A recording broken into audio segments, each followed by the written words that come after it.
Now we are going to start with the magnetic resonance imaging, or the MRI, or the basics of the MRI. So this link is to a video on YouTube which explains the basics and the physics behind uh, the working of an MRI machine in further detail than I would be covering in this lecture. It goes into the details of the quantum physics that is involved. We would, however, be covering just the basics of MRI here. So, Dr. Paul Lottber and Peter Mansfield. Paul Lottber is a chemist and Peter Mansfield is a physicist. They were awarded the 2003 Nobel Prize jointly for for their work related to the discovery of the MRI scans. Before the discovery of the MRI scans and their clinical acceptance, we were always using ionizing radiations, be it in the form of X-rays or CTs, to look inside the body. Whereas after their discovery, we now have a harmless and non-invasive scanner, which does not depend on radiation, to be able to give us that cross-sectional imaging of the body. Now, this MRI scanner consists of multiple levels of coils that we would read how do they work.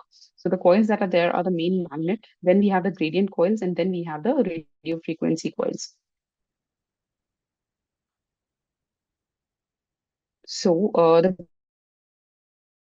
basics works on the basis that the human body is composed two-thirds of water, and water consists of the hydrogen atom. The hydrogen atom, because of its a positive charge, it tends to act like a small bar magnet. Normally, these bar magnets do not align, and they are randomly and haphazardly arranged. When we are placing when we place the body inside the MRI machine, the strong magnetic force of the MRI machine makes all these small bar magnets align either in the direction or opposite to it, creating a net M0 magnetization bit. Then comes in the RF coils. Now all the these small bar magnets of the body are now aligned in one direction. Now we are going to give another force which comes perpendicular to the direction of this field. Here, in the diagram, the magnetic field that is created by the MRI machine is labeled as the B0 field, versus the field that would be generated by the radio frequency coil would be the B1 field, and the B1 field would be perpendicular to the B0 field. So now, when a B1 field comes into play, here you can see that the radio frequency coil is placed separately, and it's placed near the patient versus the magnet, which is outside, so that this can give a radio frequency pulse and also receive the radio frequency pulse. So as soon as the B1 force is applied, the the proton dipole it causes proton dipole to absorb energy, and it would move away from the direction of the B0 field. Then this radio frequency pulse would be switched off. So now the proton which had acquired the energy would again try to come back to its neutral position aligned with the magnetic field of the MRI machine. And in the process, it would give out a radio frequency echo, similar to which it had absorbed. And this process of it returning back to it is called the relaxation. Now, there are two types of relaxations. One is a T1 relaxation, the other one is a T2 relaxation. As you see, the B0 magnetic field is aligned along the Z vector. When a radio frequency pulse is switched on, it perpendicular to the Z axis, it would cause the protons to align in the direction of the perpendicular field that would be in the XY plane. So when the RF pulse is switched off, the proton would again go on to align along the Z axis. Before it goes on to align along the Z axis, it would lose its orientation first in the XY axis. So this process would be faster compared to it coming back along the axis. So this loss of XY orientation is the T relaxation. It occurs in a duration between 20 to 200 milliseconds. versus the T1 relaxation, where the proton dipole comes back to align along the z-axis. So that would be fast. That would be slower, and it would take more than 200 milliseconds. So, based on this and a lot of computer manipulation, we are able to separate different types of tissues because they have different relaxation values. So, when we are observing it on a T1, when we observe a T1 relaxation, that has a fast T1 relaxation compared to water, which is slower, versus a solid organ, which should have an even slower relaxation. So based on this, we are able to the, uh, differentiate what constitutes the organ. So this is the difference between the T1 versus T2 relaxation.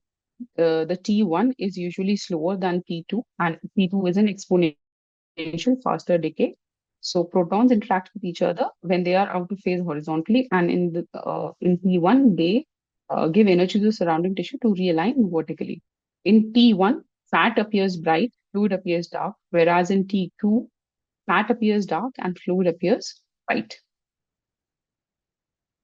Now comes the concept of the gradient coils. We have these extra coils which are aligned along the Z, X, and Y axes. And what they do is they create across the body, they create a gradient of the magnetic field from low to high, and definitive uh, range of this magnetic strength. So, if, for example, if the radio frequency pulse is given at the magnetic gradient of of slice two, then along the signal that is received would also be received along the slice too. So that is how different slices would be created based on this gradient of the magnetic strength, which is created by the gradient coils. So that is how we are able to create slices. Then, based on computer manipulation, the slices are again stacked together, as we studied with the case of the CT scans. They are again stacked together to recreate the 3D image. So, we are now coming into a summary that we generate a net magnetic field which would align all the hydrogen dipoles of the body in one direction. Then we give a RF pulse in a different direction, which when combined with the gradient that is created by the gradient coils, helps us get a slice of the image. Uh, then which we would stack upon each other to get the final MRI. Now, how do contrasts such as gadolinium, which we use for MRI, how do they act? Their primary effect is by drastically shortening the T1 relaxation time of the surrounding tissues. So, with areas of high blood supply, they recover faster and they would grow brightly on T1 weighted images compared to a normal tissue. Now, just to summarize, human tissue is rich in water, but the dipoles are randomly arranged. Once we put the body in the MRI scanner, it gets all the dipoles get arranged along the direction of the magnet. Then, after an equilibrium has been achieved, we would provide a RF pulse at a specific frequency of the magnetic gradient, and we would listen back. We would switch off the RF pulse and listen to the echo as the protons come back to the same direction, and use this signal using a computer to compute the final image. Now, there's a magnetic susceptibility scale that there are some substances which are safe for MRI versus some which could be deadly. So, among the safe paramagnetic substances that we have, these would include titanium, copper, and aluminium. These would weakly interact, and these are safe for implants. So, whenever we are taking a patient for an MRI and the patient has a previous implant or a pacemaker, we have to first check whether it is whether it is compliant to the MRI safeties or not.